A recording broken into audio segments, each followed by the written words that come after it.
dan melakukan larangan Allah. Masuk kereta pakai souvenir, nampak betul, nampak burger. Mana ijma? Tu Zuhur tengah hari duduk mancing di kolam sampai petang gau. Kalau nak lima, ini dia. Falyattaqillah. Kemudian wal ya'lam annahu dhaminun mas'ulun lima dhamina. Pertamanya dia kena tahu dia adalah penjamin solat yang akan dipertanggungjawabkan di hadapan Allah Subhanahu wa taala. Jadi dia kena cukup ilmu. Kalau dia tak cukup ilmu, ya, tak cukup persediaan, ya, bacaan Fatihah pun tunggal-langgang, habis dia. Dia akan menjejaskan bukan diri dia, tapi orang-orang di belakang, makmum di belakang. Sebab dia menjamin solat makmum di belakang. Jadi nak pilih imam bukan sembarang orang. Orang yang bertakwa, orang yang berilmu, orang yang ada pengetahuan, orang yang ada perwatakan. Dan perwatakan jadi imam. Perwatnya imam ni pun nak kena ada perwatakan juga. Kita pernah jumpa satu imam datang khusus imam pakai t-shirt, pakai seluar kopiah pun tak ada, songkok pun tak ada. Kena tegur. Puan, nanti esok lepas habis siri ni, ada siri akan datang, tuan pakai kemeja sikit. Paling-paling tak ada baju pun pakailah kemeja, tangan pendek dengan seluar yaki. Pakailah sopu. Kali kedua barulah dia buat. Ini orang yang tak faham bagaimana perwatakan jadi imam. Tapi dalam kampung tu dah tak ada sesiapa yang boleh.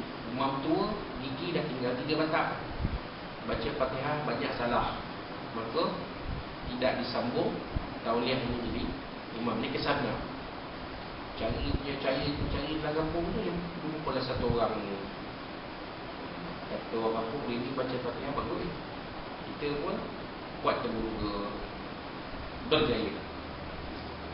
Tapi perwatakan ni sangat menyedihkan. Tak tahulah sampai sekarang ni ada tak lagi di imam ataupun sudah diganti dengan orang lain. Wallahu a'lam. Ini cerita dah lama. Lepas tu dia datang solat, menjadi imam solat pun waktunya waktu-waktu tertentu saja. Jumaat, malam Jumaat, hari Jumaat. Waktu lain langsung tak nampak apa tadi. Subuh tu saya cerita lah. Kata orang subuhnya di kebun. Sebelum subuh dah pergi kebun. Tengah hari matahari dah naik, baru balik. Jadi subuhnya di mana? Itu satu, itu kedua. Yang ketiganya, kita mendapat tahu waktu itu anak perempuan dia mengandung luar nikah. Kacau. Ini memang kacau. Kata sebab kalau kampung tak ada orang lain, orang kampung pun tak boleh menerima orang dalam qaryah tersebut menjadi imam. Dia nak orang kampung dia juga. Kami nak orang kampung kami, kita nak. Walaupun dia itu ustaz dalam qaryah kami, tapi dia bukan orang kami, dia orang kampung lain. Ini pun satu juga perkara yang mementingkan kepala pegawai agama. Jadi masalah sebab terlalu memilih. Kita nak melantik imam ni bukan kira orang kampung tu, orang kampung ni, tak. Pertama sekali Nabi kata falyattaqillah. Dia mesti bertakwa kepada Allah. Walaupun dia seorang budak Habsyi. Nabi mengumpamakan lantik dia sebagai itu. Walaupun dia seorang budak Habsyi, walaupun dia tu warga asing Bangladesh, duduk di dalam kampung tu, rupanya dia hafiz Quran, lantik dia beriman walaupun dia Bangladesh. Saya duduk sini juga boleh cakap Melayu. Saya bukan orang Malaysia, saya orang Bangladesh. Tapi sebab dia hafiz Quran, cumanya dia tak dapat mencari kerja di negara dia, datang ke Malaysia. cari kerja, dapat kerja, duduk di kampung, rajin pula semayang, dah terpikat pula anak dara dengan dia.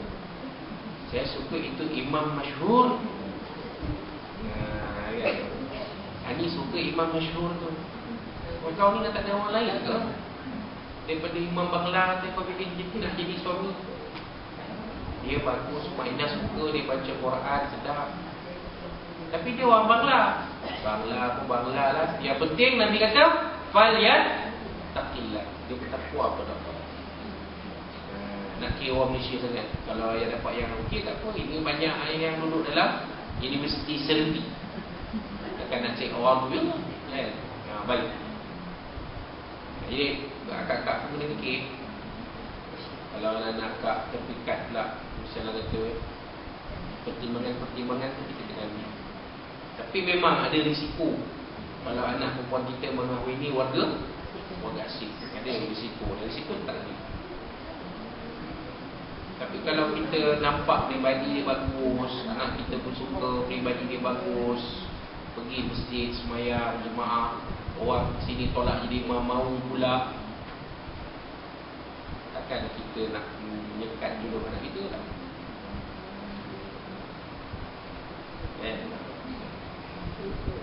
Faiza azamta fatawakkal ala Allah.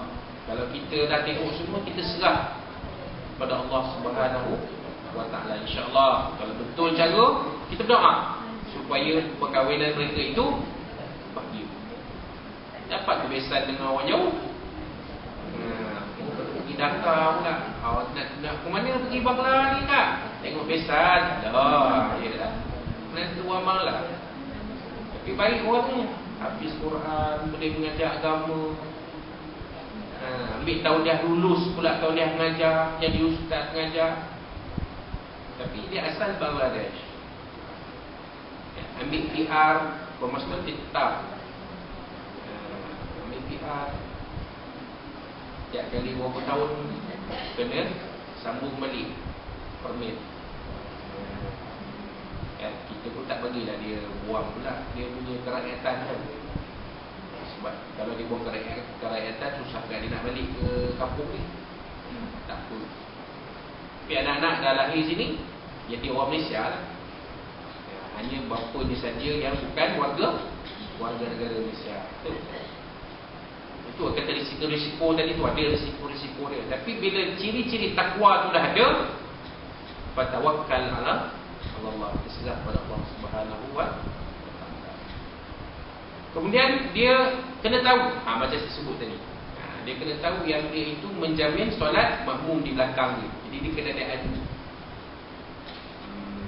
Sebab tu sekarang ni anak-anak kak sekarang ni banyak yang dalam Facebook tulis kata mencari imam solat saya. Sebenarnya imam tu suami lah kan, cari jodoh, nak cari imam, seorang yang boleh jadi imam saya. Maknanya dia tak kira lah handsome tak handsome, tu dah letakkan perlu dah. Kalau rupanya macam saya, badan besar,